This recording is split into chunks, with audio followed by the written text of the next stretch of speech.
building the home for our next generation in the Medieval Color and Legacy Challenge. The color is going to be light green, so I did my best to kind of keep that in mind. This is based off, it's a house actually that was on Unreal Engine, like just called Stylized Medieval House, but I thought it was really interesting. There was a lot of different like levels and jetting and balconies, and we're supposed to be getting a little bit more fancy now that we are in the middle class. Like, this is going to be our last merchant generation, so I wanted it to be fun. I'm not sure how this generation's going to go. I mentioned that I've tentatively got some rules going. There is going to be some enemies to lovers because we made sure that Beth and Armand do not get along, because that is part of the challenge, and I don't know how quickly we'll be able to make them get along, but we'll see. They have to have one child only, so it could be a while. But he's a romance sim, so in the meantime, he's probably gonna be hoeing left and right. It'll be fine. And yeah, it's gonna be a fun generation, because they're really, at this point, still running businesses, or owning businesses, but not really running them. They're going to be hiring other people to run them. And yeah, I'm excited to reach that point. I'm so mad, as a side note, I just needed like a square pillar, and I don't have one. I thought that Mead Hall one had one because it has like all the doors that are square and everything, but like no, I did not have one that was square. I only had round ones. I had one that's like chunky, which is that one right there. That's the one I end up using, but I'm not happy about it. That's not what I wanted. So if you know where I could get just like a square pillar, not that big, like smaller pillar, definitely put that in the comments below, because that's the one part I'm not happy about. Everything else I think looks great. I love the balcony at the top. I've got the right little supports, the jetting, excellent. I also like the difference for the balcony, using like a half wall and then using fencing, because that's what the inspiration image used. I've never really thought about doing that before, but I like it. I think it turned out okay. And then of course the fact that I get to use green makes me happy. It's my favorite color, hands down. I love green. It was a bit of a chore to not use like the super dark emerald greens, but hey, it's fine. It doesn't always have to be. I'm trying to think of what else is interesting about this. I got nothing. I think this is the second or third thing that I've recorded since I came back, and like, well, I might be back in the groove. I have been sick. Not even really sick. It's been raining, so I've been in pain. I have not wanted to exist as a human being. And my puppy is officially 1 year old. He turned 1 on January 23rd. And yeah, I'm really getting over him not being potty trained. I'm gonna have to break, I think, and get a trainer, because I've done everything that you would normally do. I've even done things that I've never done, but people say work out, suggested by people I know who train dogs, and it's just, he's not getting it. The world is his oyster, and he wants to poop all over his oyster. And I know it's because for the first 4 months that we had him, he had worms, so he had to be quarantined, and we couldn't get rid of him no matter how much dewormer he was on. Like, it was a problem. So he was in a bathroom, and that was life. And then after I tried tethering, that didn't really work. We tried crating.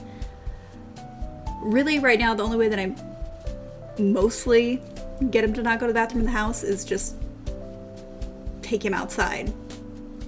Anytime that he is not tethered or crated, like, the first thing we do is go outside, and I have to lock him out there because he gets distracted and wants to come right back in. So I lock him outside for like 15 minutes, and then he goes to the bathroom, and then it's okay. I've used every cleaner that you can think of. People are like, it's the enzymes, and I'm just like, no, I think that he just doesn't understand. So I think we're going to hire a trainer to sort that out. Because, like, he does have certain spots that he's going in the house, which I guess is helpful for cleaning, but, like, it's not that helpful, because I have gone over those spaces with everything but bleach, because I can't be around bleach, and yeah, no. So that's my new year, is please go outside, little puppy. And the worst part is he does go outside. Like, there's times where he'll, of his own volition, you know, he's walking around, like, I'll be cooking dinner and he'll take himself outside and go to the bathroom. So, like, I don't understand. That's where I don't understand it. Like, he will take himself outside and go potty sometimes, but not always.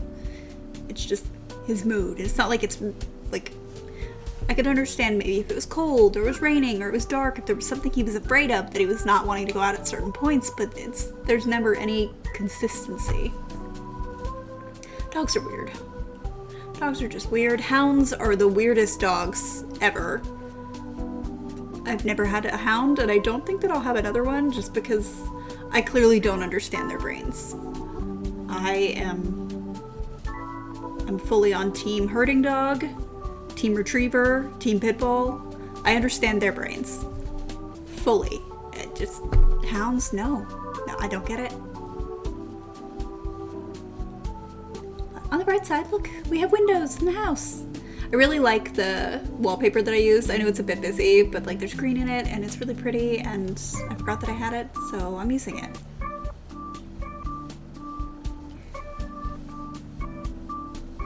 I wouldn't say that the shutters are like super light green, but again, we're doing our best. This actually was a really long build. It was much longer than anticipated. Usually builds for me are so much shorter, but just because this one was a little bit more complex and was outside my wheelhouse, I guess. I'm excited to move everybody in. I'm not sure if we'll have like a wedding the first episode or not, or if we'll continue having them not getting along and then maybe like have them get engaged or something. Because as we left it, they had just become enemies. But Armand's got some work to do. I don't know how long. That's part of the difficult part with the challenge is like, I don't know how long certain things are going to take. So like the first few generations had like 2 achievements, but they took a really long time because it was difficult. Whereas Orange Generation went really quickly, but I thought it would be harder. So it's just like, it just depends. I'm hoping this one takes a little bit longer, but not so long that I lose interest. Because I know that there's been times in certain generations where I'm like, okay, I'm done with this color. I would like to be done now. I love this fence for this generation though, because it's perfect. It's the right color. It is what we wanted. I decided I'm definitely going to have cows this generation, so I built like a little cow shed, but they're also going to continue with the fabric, but they're going to be more on the sewing aspect of things, so they're not raising sheep and, you know, creating thread and weaving that thread into fabric and that kind of thing, and then dyeing it. They're just going straight into the taking fabric and making clothing. So that'll be interesting. I also haven't decided if I'm going to keep Armand's parents. I think I am going to keep the parents in the house. I just feel like since they're moving up together that it makes sense, but I don't know. They also keep trying to have babies, so I'm not too keen on that. I could just make them elders, I guess. Just like, no babies for you.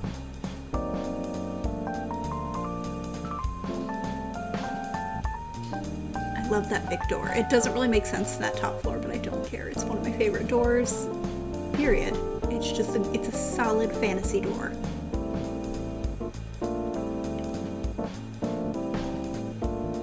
I'm gonna have to age all of the next generation up, I just realized. I try to age every now and then just to make sure that, you know, we don't have first gen characters hanging out when we're on generation 5, which I can't believe we're in generation 5. Part of me feels like we should be on like generation 8, and another part of me is like, I never thought we'd get this far, so I guess it's all depends on my mood at the time. I was gonna go with white because I just like the color of those, but my favorite recolor of that cow is the Skyrim one where they're painted and just, no, they're having the painted cows. That's all that's happening. I also decided I want to put the bull like just in a separate pen because that's fairly common, so I did like a little side area for the bull. Not the biggest space, but whatever, it's The Sims. I could put him in a 4x4 pen and it wouldn't notice. I made sure to decorate like the area around it too, just because I like how full the world has looked, especially since we've moved into like the merchant class and I've been putting more buildings and stuff.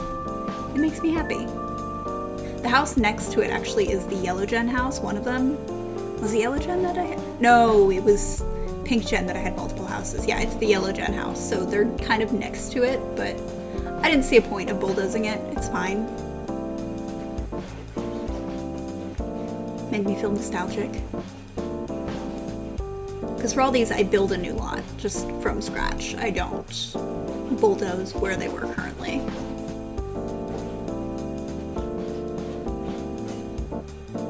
I am hoping that only having one staircase is not super problematic, but it very well could be. Sims are Sims. Little Beagle, stop it. I just took him out for like an hour. We ran around in the yard. We sniffed all the things.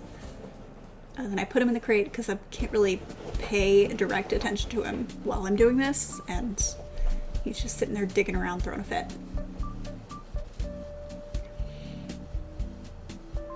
But that is life. That is life if you were a little beagle who cannot be trusted.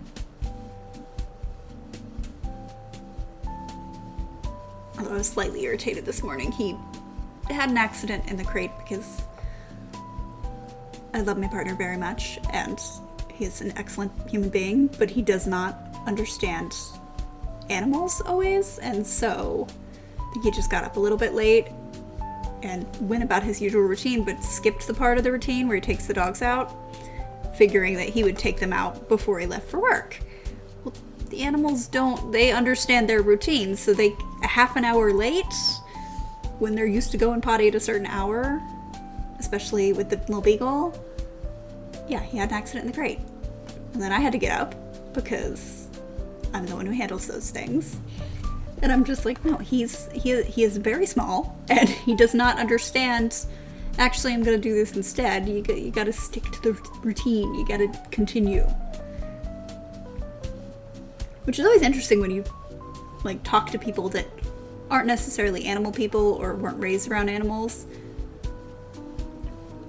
Because like for him, he's just like, I feel like I'm being held hostage sometimes. And I'm like, I know, but it's like a toddler. Like, you couldn't tell a toddler, listen, you're gonna need to hold down the fort because I'm gonna go do this thing over here and you're just gonna be right here. Like, no, they don't understand. And eventually he'll be fine, but yeah. It was not the best wake up this morning. I think I'm just gonna have to actually start getting up early because I feel like that's when he has accidents too, is I don't think that he's necessarily supervised in the mornings the way that I supervise him. And I also supervise him probably more than he needs to be supervised just because I don't want to have to pick up dog poop. That's just not something that I want to do. Not in the house. So I keep an eye on him.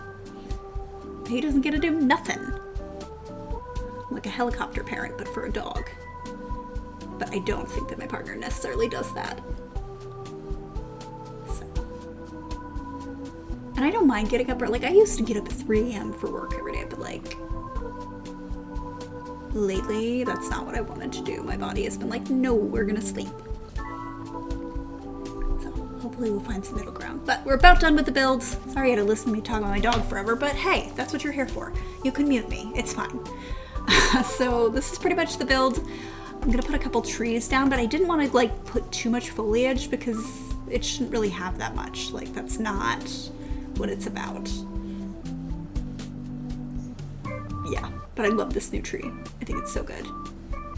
So yeah, if you have any suggestions for this. Like I said, I would love some better pillars. I don't really want to use those thick ones. Also some ideas for like, I guess, high merchant class, because that's not a class that I've ever really had in any of my games. Usually my merchants are just merchants, but for this challenge, like, you're moving up. So like our first generation of merchants were like on the lower end of things, but they built up a reputation and they got a little higher. And now this generation, they're like as high as they can be within the merchant class without actually being, you know, out of the class. Their next generation is going to be like gentry, landed knight situation. So it's not true gentry, because I believe that's defined as like people who are descended from noble lines but are not noble themselves. But you get what I'm saying. Like, it's going to be low man on the totem pole in the upper classes. Like, we're starting to reach that point where they are no longer competing, like, with working in trade, that kind of thing. So it'll be interesting. And yeah, that's pretty much it. So if you like this video, please give it a like as always, and I will see you in the next one.